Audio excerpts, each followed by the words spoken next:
une vidéo célébrée avec Jiba. Bonsoir à tous, c'est Jiba et on va parler de la nouvelle manière d'ouvrir un paquet scellé en Grand Prix, en PPTQ et en tout ce qui n'est pas grosso modo une avant-première ou quelque chose de casual. On avait jusqu'à présent un système un peu particulier, un peu compliqué où chaque joueur ouvrait 6 boosters, listait l'ensemble de ces boosters et puis après, selon le bon vouloir de l'organisateur, on allait échanger avec la personne en face, deux fois à gauche, trois fois à droite, on les redonnait tous et puis on les redistribuait tous. Un système un peu compliqué, un peu long et qui n'empêchait pas tous les problèmes. J'ai dans le rappel, dans mes souvenirs, un joueur qui avait passé une fois à gauche, avait récupéré un pool à gauche, on avait dit une deuxième fois à gauche, pendant que les autres passaient à gauche, lui il récupère celui de droite, il regarde un peu ce qu'il y a dans les deux autres et il choisit lequel il passe à gauche. Ce genre de problème existait encore, même si très très rare, mais c'est surtout que ça prenait vraiment beaucoup de temps. Donc Wizard of the Coast a décidé de changer un petit peu le système donc on va discuter aujourd'hui de ce changement. Donc première partie du changement, pas la plus importante, mais la plus radicale par rapport à ce que vous connaissez. Nous n'allons plus être assis, seated comme on dit en anglais, durant les grands prix, par ordre alphabétique comme c'était le cas avant.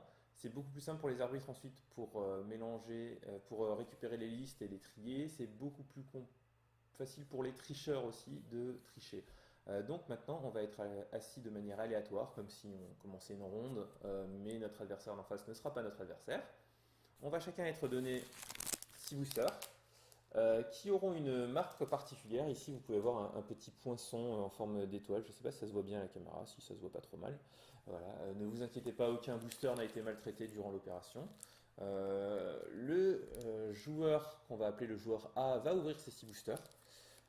Face visible, il va montrer à son adversaire quel est le contenu de ces 6 boosters, puis il va les mettre, pas à son adversaire, à la personne en face de lui, puis il va mettre le contenu en face de lui, donc à la personne, le player B, qui lui va garder le pool de côté face cachée.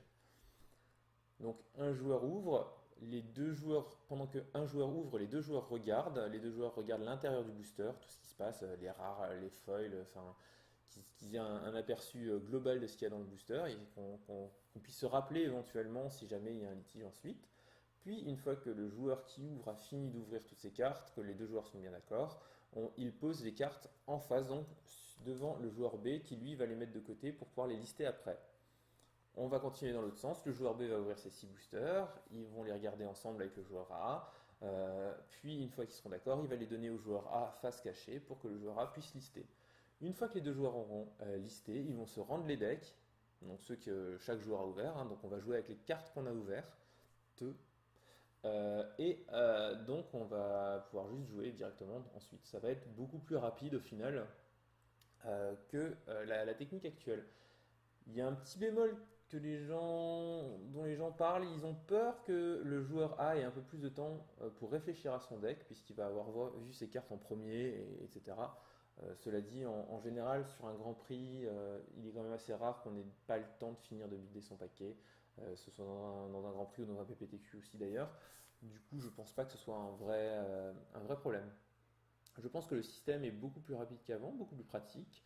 Et j'attends impatiemment de tester pour voir ce que ça va donner. Là, j'ai mes petits boosters à l'étoile, c'était juste pour la démonstration. Je vais bientôt faire un paquet scellé avec des potes avec. On va essayer la technique de notre côté. Et puis à vous, je vous dis à la prochaine pour de nouvelles news. N'hésitez pas, je le redis pas assez souvent, n'hésitez pas à vous abonner sur le YouTube, sur le Twitch, sur le Twitter. Alors en général sur le Twitch, c'est quand je stream, les gens le voient et assez rapidement ils s'abonnent. Sur le YouTube, c'est un peu plus rare. Et sur Twitter, si vous voulez me voir poster de temps en temps des photos de paquets scellés, voilà, regardez, je suis à tel Grand Prix, je fais une petite photo de la ville ou du tournoi elle-même, ça se passe sur Twitter en général.